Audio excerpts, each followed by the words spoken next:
Los voy a invitar a pensar conmigo en la justicia de Dios y la injusticia del ser humano a partir del texto que leíamos al inicio. Es una narración que está en la Biblia y que cuenta cómo Nabot, un campesino israelita, es asesinado por el gobierno del rey Acab para quitarle una finca. El rey y su esposa, que se llama Jezabel y es una villana muy famosa de la Biblia, usan el poder del Estado, manipulan la justicia, consiguen testigos falsos y lo hacen matar para quedarse con sus tierras.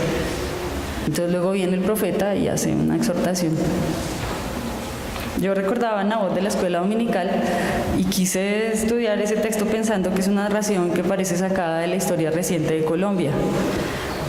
O sea, un hombre asesinado por quitarle su tierra, eso ha pasado acá millones de veces. Tenemos millones de desplazados, inmigración forzada por amenazas, campesinos que han tenido que dejar su tierra porque alguien más quiere hacer una huerta ahí, puede ser una petrolera, un terrateniente, algo como un Hidroituango, la guerrilla, los paras, las bandas criminales que querían su tierra para algo. Pero más allá, digamos, de las similitudes con nuestro contexto, la narración de la viña de Nabot ejemplifica la injusticia humana y también la justicia de Dios. Nos cuenta todo lo que le pasa a este hombre, pero también cómo Dios responde a eso que sucede. Nabot tiene una viña familiar, una finca, cerca al palacio del rey. Y el rey se obsesiona con esa finca. Aunque Nabot no quiere vendérsela ni cambiársela por otra, porque, como él le dice, es la heredad de sus padres. Entonces uno desde el siglo XXI dice, pues, ¿por qué no le vendió la viña y evitó que lo matara? Pues porque para nosotros la tierra es una moneda de cambio. Pero en el Antiguo Testamento era un poquito más complicado. Según la Biblia, cuando por fin llegaron a la tierra prometida, se distribuyó la tierra por tribus y luego por familias a perpetuidad. Es decir, la gente no podía empeñar la tierra, pero no venderla. Incluso cada 50 años la tierra regresaba a su distribución original. Por si alguien había caído en deudas y había empeñado la tierra, cada 50 años regresaba a sus dueños originales. La tierra daba el derecho a ser ciudadano, a ser parte del pueblo, contenía la tumba de los antepasados, porque pues si uno decía, si yo voy a estar siempre en esta tierra, pues ahí mismo enterraba a su familia. De hecho, en el mundo de hace 3000 años, cuando las mujeres todavía no existíamos legalmente, la Biblia contempla que incluso las mujeres tenían acceso a la tierra. Entonces, de manera que la tierra en el mundo del Antiguo Testamento no era un asunto de negocios, no se trataba de algo que se vendiera, sino que la fe estaba relacionada con poseer la tierra. Era estar en la tierra prometida. No lee el Antiguo Testamento y esa frase sale por todo lado. Dios les había prometido que les iba a dar una tierra y para Nabot su finca, su pequeña finca, era su tierra prometida. Las denuncias de los profetas, de hecho, van en ese sentido. Isaías dice, ay, de los que juntan casa a casa, o sea, de los que compraban la tierra de manera ilegal en ese sistema y iban contra la distribución justa de la tierra, porque pues por la ley de Moisés se suponía que tenía que haber justicia. Para nosotros ese sistema puede sonar utópico e irrealizable, pues porque estamos acostumbrados a que la tierra es algo en nuestro sistema, es un privilegio tener algo y además es algo que se compra y se vende sin ningún problema. Pero en el Antiguo Testamento la tierra era una propiedad colectiva y perpetua.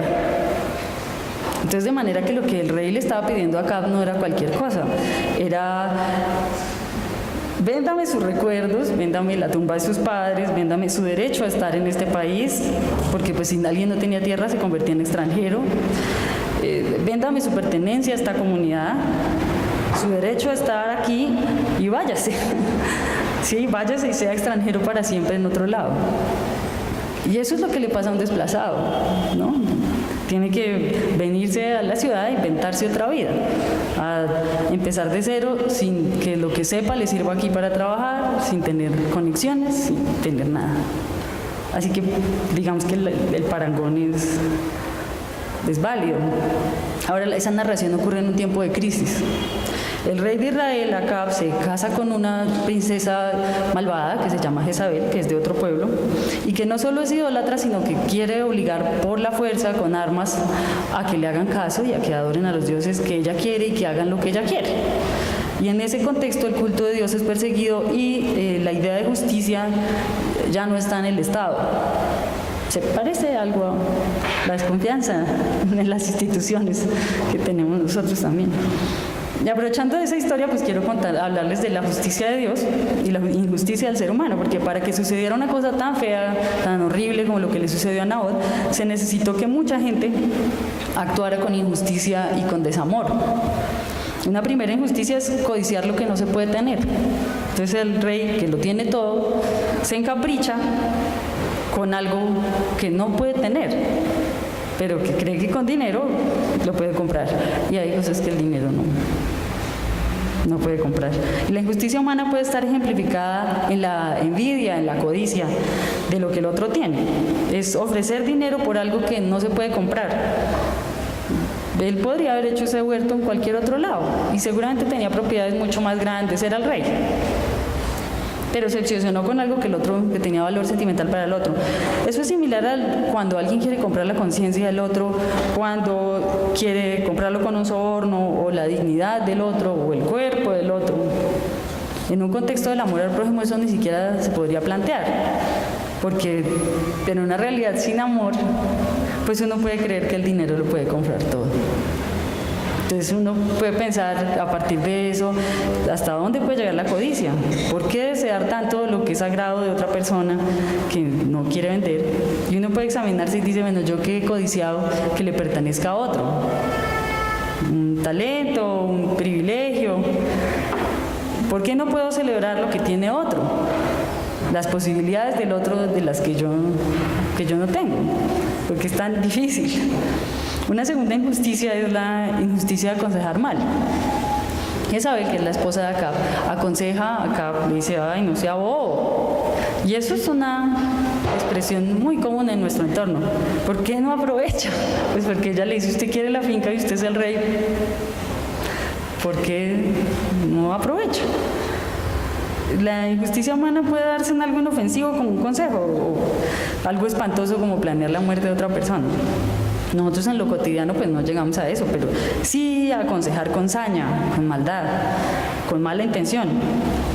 Porque pues la injusticia y el desamor tienen como formas también disimuladas de actuar.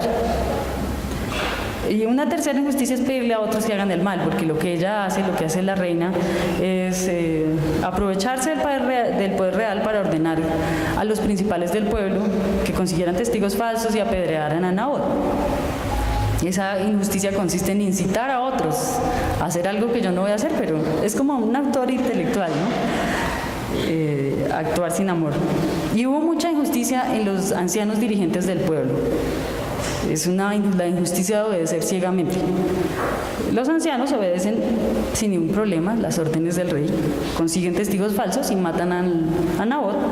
Incluso emplean una costumbre de ayunar, que se aprovechan de las creencias de la gente para hacer el mal. Lo que propone la reina Jezabel para hacer eso es, a los ancianos es acusar a Nabot en un juicio público con testigos falsos. La costumbre era que si pasaba algo malo, digamos una crisis económica, una sequía, un terremoto, una peste, se reunían los ancianos para encontrar al culpable. Porque creían que si castigaban a alguien, que seguramente era un crimen impune, entonces que si castigaban a alguien ese problema iba a solucionarse. Entonces seguramente algo estaba pasando en el pueblo, el mal gobierno de acá seguramente les tenía alguna crisis económica, tenían algún problema, y se reúne todo el pueblo, hacen un ayuno, y cuando preguntan, ¿alguien sabe de alguien que haya hecho algo malo por lo que nos está pasando esto? Pues los testigos falsos dicen, Nabot, lo vimos blasfemar contra Dios y contra el rey y por eso estamos en esta situación. Pues ¿cómo es que alguien se presta para eso?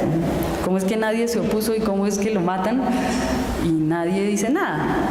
Una pregunta que uno se hace desde lo cotidiano hoy en día es, bueno, hemos obrado injustamente al obedecer alguna ley, al obedecer algo, una orden en lo laboral, en lo social, en hacer algo legal pero injusto.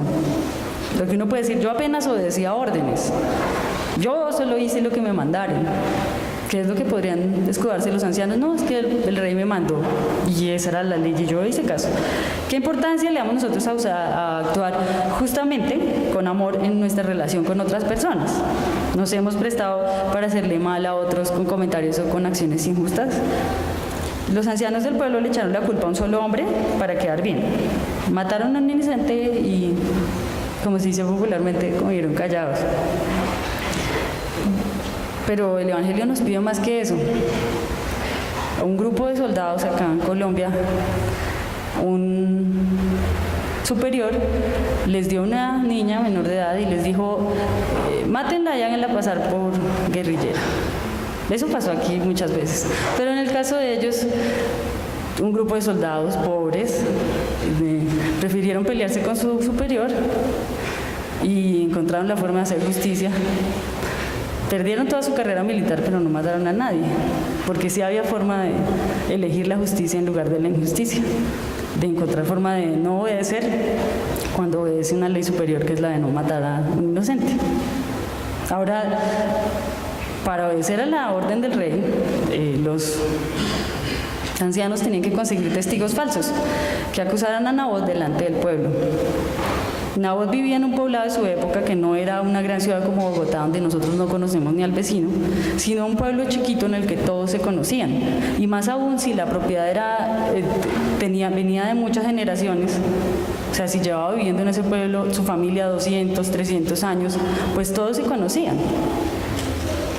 Lo que hace mucho más grave el asunto de los, digamos, de los vecinos de Nabot. Porque acusaron a alguien que conocían y que sabían que no había hecho nada. Ahora yo pregunto, nosotros, ¿será que hemos permitido que se acuse falsamente a otros con nuestra aprobación? ¿Condenamos y juzgamos con facilidad a los demás? Eso es, pues, guardadas las proporciones, no es muy diferente de lo que ellos hicieron. ¿De cuántos de ese pueblo conocían a Nabot?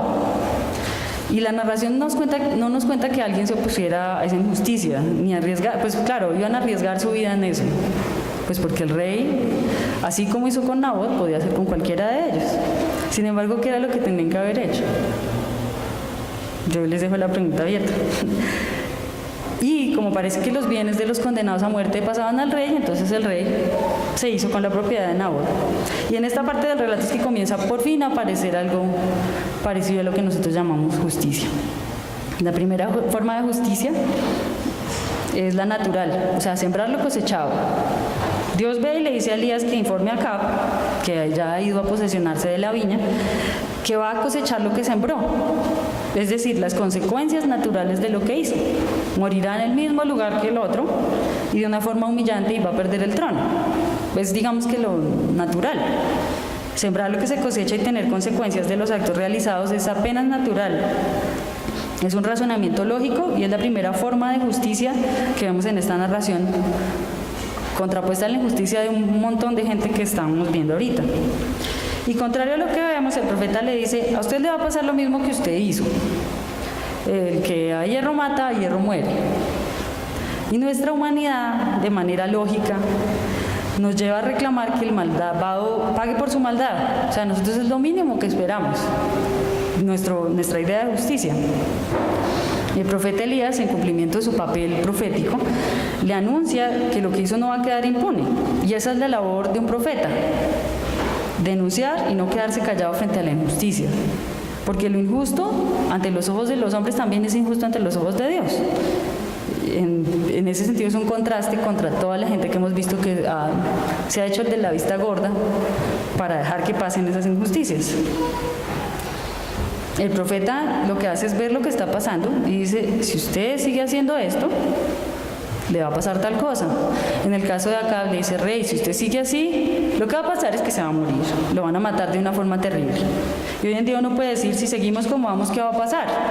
O sea, un ejercicio profético es decir, si se sigue tumbando el bosque, no hay manera de que después llueva, se secan los ríos, y si no hay agua, nosotros nos morimos.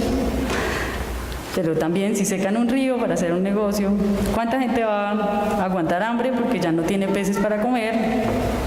¿O cuántos van a quedar sin agua? ¿Y cuánta gente se va a morir cuando el río recupere su cauce, como pasó en Mocoa? Eso es un ejercicio profético. Y si uno dice, si el país se mete en una guerra, pues se va a morir gente. Es natural pensar una guerra quiere decir que se va a morir gente. Si uno fumiga con glifosato, digamos el trigo y la cizaña al tiempo, ¿qué pasa? Pues que se daña por igual a la cizaña que a la gente, al medio ambiente, que al trigo. La labor profética de la justicia, la invitación que nos hace Jesús, es mirar las consecuencias de todo en clave del amor al prójimo. Antes de pensar en los negocios, antes de pensar en el dinero y antes de pensar en el poder, que es cómo funciona el sistema del mundo. Cuando volvemos a la narración, ahí se complica todo. Se me complicó también a mí cuando la estaba leyendo, porque yo esperaba, a propósito, digamos, de la comparación que hacía con los desplazados y con la situación de Colombia, esperaba la idea de la justicia de Dios, hasta que vi que el rey Acab se aterra de las consecuencias de sus actos y pide pide perdón. Y para mi sorpresa, Dios le dice, bueno, pues no le voy a traer lo que le iba a traer ahorita, sino le aplazo el castigo. Y pues eso, yo creo que ustedes se identifican conmigo en que uno no espera que Dios haga eso. Uno quiere que le caiga un rayo a la gente mala, o la que uno cree que es mala. Nosotros clamamos a Dios para que juzgue lo que se escapa de la justicia humana. O sea, dice, dejamos esto en manos de Dios porque ya la justicia no hizo nada. Y yo me quedé pensando, cuando estaba estudiando el texto, dije, pero ¿cómo es entonces la justicia de Dios? ¿Por qué hace eso? ¿Cómo es posible que Dios vea la humillación de este tipo que hizo tanto mal y aplace el castigo después de lo que hizo? Nosotros esperamos de Dios algo parecido a la venganza. Que la gente que consideramos mala, le vaya mal. Y que todos veamos que le fue muy mal. O sea, que sea evidente. Pero la misericordia de Dios y su amor hacen parte de su justicia. Él retribuye claramente al malo y el malo sufre las consecuencias de sus actos, pero sigue siendo libre de tener misericordia del que se arrepiente. Y ese es un punto complicado, porque incluso cuando la justicia humana hace algo parecido, nosotros también decimos, pero ¿qué es esto? Incluso en un contexto como el nuestro. Yo pensaba en los desplazados por los paras, por la guerrilla, por los negocios, y pensaba en algo que estamos pensando ahorita acá en Colombia, que es la JEP, ¿no? Que echa a todos los actores armados en una sola bolsa y trata por igual a los falsos positivos, al desplazamiento y a todas las cosas horribles que se han hecho aquí.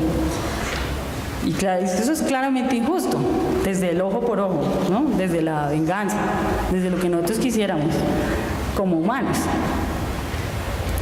Pero no es de la misericordia con el que dice, yo me quiero salir de eso, yo voy a contar todo, déjenme hacer otra cosa con mi vida. La posibilidad de reconciliación de todo un país. Habrá gente como Jezabel, la esposa de Acab, que no va a pedir perdón y va a cosechar lo que siembra. Pero también hay gente que descansa diciendo la verdad. Adultos que están en la guerra desde que eran niños o gente que está avergonzada de lo que hizo. Pensaban que hay comunidades cristianas rurales donde el evangelio de esa justicia injusta de Dios ha sido la posibilidad de sobrevivir al conflicto. En la misma mesa comparten víctimas y victimarios que ahora pertenecen a una comunidad de fe. Nosotros en la ciudad muy poco lo vemos, pero en las iglesias del campo sí pasa. Ahora, eso es a un nivel macro, nivel, digamos, de país, pero en la vida diaria también es necesaria esa justicia injusta de la misericordia para llevar una familia, para vivir en paz en un trabajo. El problema con la misericordia es que nos gusta cuando nos la aplican a nosotros, pero no cuando es para los demás. A mí no me gusta cosechar las consecuencias de las malas decisiones que tomo. Me gustaría que siempre me dieran una segunda oportunidad para pensar qué más hago en caso de que la embarre. Pero no me gusta tanto darle una segunda oportunidad a los demás cuando hacen mal. Cuando nosotros nos atenemos a la justicia de Dios, cuando nos entregamos en las manos de Dios, nos entregamos también en manos del amor, en su concepción de justicia, no en la nuestra. Y Él es el mismo que nos dice que hay que amar a todos, como leíamos, al que hace bien, al que hace el mal. Porque Dios se muestra en Jesús de esa manera. Él hace llover sobre justos e injustos, saca su sol para todos, saca su misericordia y su amor para todos, los que quieran. Y eso incluye a la gente que nos cae mal. Y Jesús invita a todos los sedientos a venir a las aguas del amor del Señor. Dios no es como nosotros, pero pues menos mal que no es como nosotros, porque la justicia de Dios supera la justicia del ser humano y es una justicia restaurativa. Dios reacciona ante el pedido de perdón de Acab, aunque lo que merece es una retribución inmediata de lo que hizo. Dios ejerce una justicia distinta, una justicia que es misericordia, y Dios le extiende su perdón. Eso parece injusto en nuestros parámetros, pues esperamos lo que les decía, que Dios destruya al malo y recompense a los que nosotros creemos que son buenos, ¿no? Ahora, nosotros creemos que alguien es malo dependiendo de desde dónde miremos, porque cada uno desde su posición política dirá: este país se arregla el día que se muera fulano, y ese nombre cambia, depende de usted qué piense. El asunto es que Dios ejerce esa justicia con su propio modo de justicia. Ahora, sin embargo, si uno piensa detenidamente esa justicia injusta de Dios, la que hace posible su gracia, también para nosotros.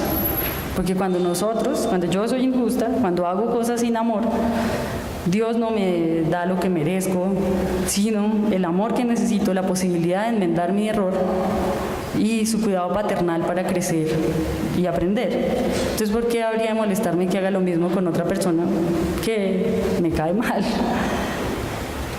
La injusticia y el desamor del ser humano pasa desde actos violentos hasta la pasividad frente a la injusticia, ¿no? Pues para que ocurra un acto injusto, como el sucedido a Nabot, se requiere la colaboración de muchas personas. Luego de meditar en el retrato de Nabot, cabe preguntarse, los invito también a preguntarse eso conmigo: ¿estoy siendo injusto con alguna persona en algún área de mi vida? ¿Cuánto amor me falta? ¿He apoyado la injusticia o algo injusto de alguna forma? ¿Agradezco a Dios su justicia misericordiosa incluso cuando no es para mí? Yo les invito a pensar en que cuando la Biblia habla de los justos juicios de Dios, de su justicia que fluye como el mar, no está hablando de venganza y de tirarle rayos a la gente. Está hablando de su buen criterio, de un justo juicio, de un buen criterio para ejercer el amor. Su justicia es darle perdón a la gente que se lo pide, dar amor, una segunda oportunidad y esperanza. Y si uno se acoge a eso, sabe que otros, incluso los que nos ofenden, también pueden apelar a esa justicia misericordiosa de Dios. Oremos. Gracias, Señor, por tu justicia de amor, porque confiamos en ti y nuestros deseos de venganza los entregamos a ti, para que ejerzas tu justo juicio y perdones y ames y des tu misericordia como un río para nosotros y para los que nos ofenden. Ayuda, Señor, a nuestro corazón, que a veces es egoísta, para amar como vemos que tú lo haces con nosotros, para no tolerar la falta de amor en todo lo que hagamos y para denunciar lo injusto. Ayúdanos, Señor, a ser un instrumento de tu paz y a reposar bajo el abrigo de tus alas, a descansar en tus juicios justos. Amén.